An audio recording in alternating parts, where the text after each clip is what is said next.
Good evening. Har Har Mahadev. શસ્ત્રી અકાલ. ઓમ મણિપદ્મય નમઃ. હવે તમે સાત્વિક ભોજન કરો ને, સાત્વિક ભોજન, તો તમારા વિચાર છે ને સાત્વિક રહે.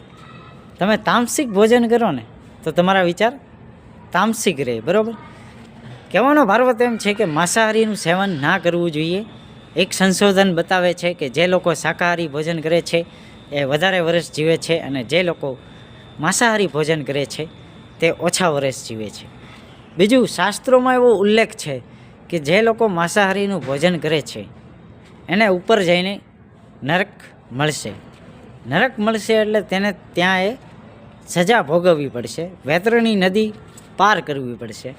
માટે હંમેશા શાકાહારી ભોજન અપનાવવું જોઈએ, શાકાહારી ભોજનને પ્રાથમિકતા આપવી જોઈએ.